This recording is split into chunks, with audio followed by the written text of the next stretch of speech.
va, mon chéri? Parfaitement bien. Tu sors? Ouais, je pensais aller courir avec Arnold. Encore Arnold, hein? Ouais, tu fais pas de mauvais sang. Je me fais pas de mauvais sang, je suis juste un peu étroit d'esprit. Tu rentreras quand même pour dîner? Ouais, je crois. Et si t'invitais Arnold? Ah, t'es sûr? Je crois que t'en as vraiment envie. Si c'est ton ami, c'est le mien aussi. Ouais, bah, je vais essayer d'arranger ça alors. Tantôt? Et la voilà partie. Je me retrouve déjà à penser à elle, à nous. Au début, j'étais un petit coriace, bourré d'ambition et avide d'argent.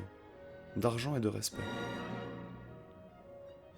À force de me bagarrer, je me suis fait remarquer par un recruteur d'une ligue de tueurs à gages. Je possédais un instinct infaillible pour me procurer les bons contrats d'assassinat.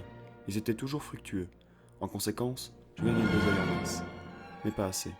Quand je répliquais en Floride, juste au moment où le peuple voulait la mort des politiciens, mon capital doubla, tripla, quadrupla. D'autres politiciens et même des hauts gradés de la Ligue des assassins me consultaient pour l'exécution de contrats.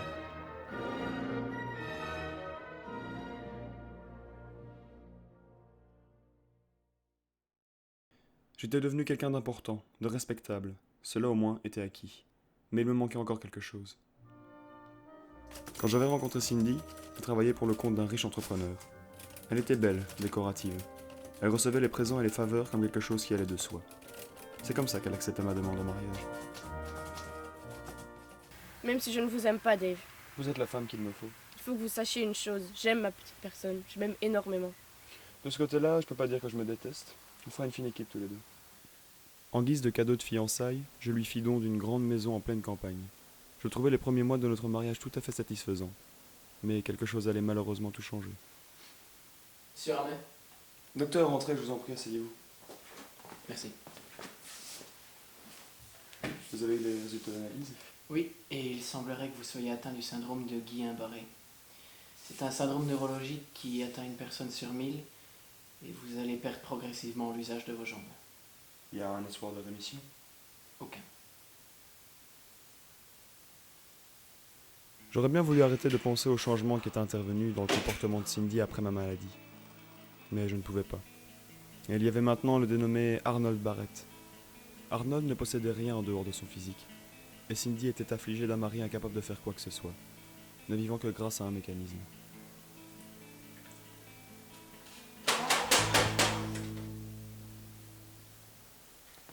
Miss Collins, Oui, monsieur? ma maladie ne provoque pas de déficience mentale, rassurez-moi. Non. Non, pas que je sache pourquoi. Non, pour rien, pour rien. Oh, à propos, madame m'a dit que je pouvais prendre la soirée. Ah, j'étais pas au courant. Oui, elle m'a dit qu'elle resterait avec vous, mais bien sûr si vous préférez. Non, non, c'est bon, je suis d'accord, vous méritez. Allez, vas-y que je te fais le coup de... Oh, tu m'as battu, je suis essoufflé. Ouais, évidemment ça marche. Miss Collins, Je suis toujours là, monsieur. je pourrais avoir le téléphone, s'il vous plaît? Merci.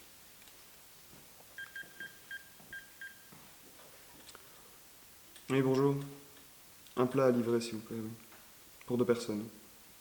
Oui, pour le reste, je vous laisse faire, oui. Oui, au revoir.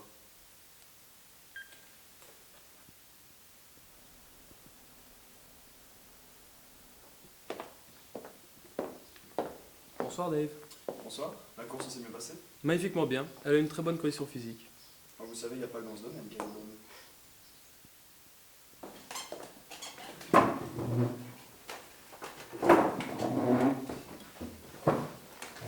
J'ai appris que tu avais laissé la soirée à Miss Collins? Oui, tu y vois un inconvénient? Non, pas du tout. Puis tu sais faire ce qu'elle fait, de toute façon. Oui, et puis ça fait 2 semaines qu'elle n'est pas sortie, donc je pense qu'elle mérite une pause. Oui, je pense aussi. Et si elle partait tout de suite? Arnold, vous resterez avec nous pour le dîner? Avec plaisir. Vous pourriez déjà raccompagner Miss Collins en ville? Bien sûr. Chérie, tu nous sers quelque chose à boire?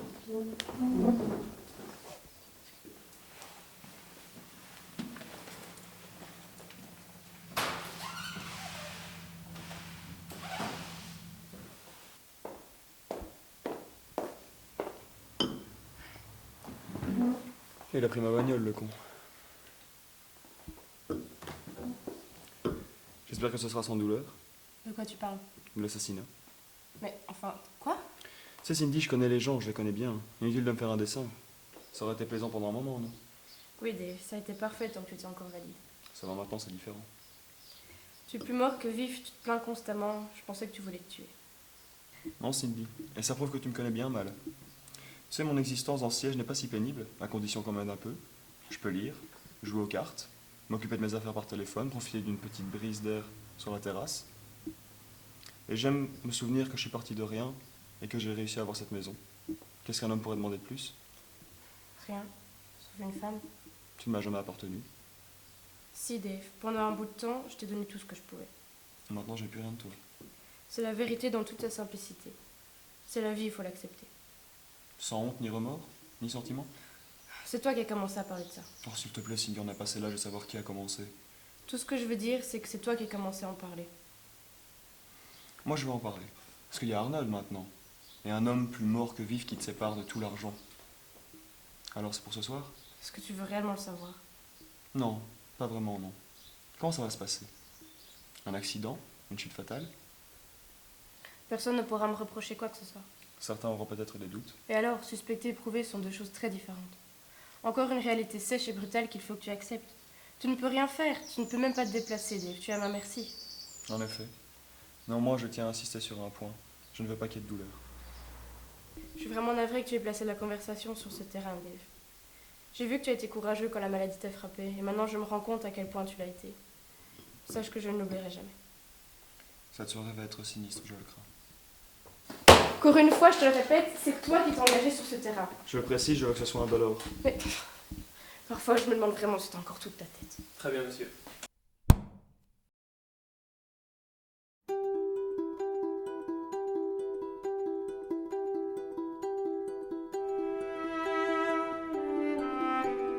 Une fois débarrassé du corps, il n'y aura plus aucune trace d'elle. Elle n'aura jamais existé. Tu as toujours été un très bon exécuteur, Arnold. Ça rappelle le bon vieux temps, n'est-ce pas? Oui, en effet. Je suis content que tu aies répondu à mon appel.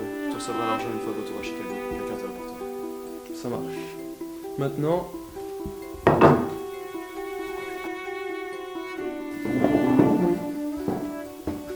prendrais bien un verre.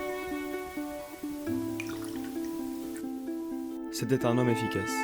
Je savais qu'il avait fait de son possible pour qu'elle ne souffre pas. Il fallait être une brute pour le vouloir. Tiens, à table.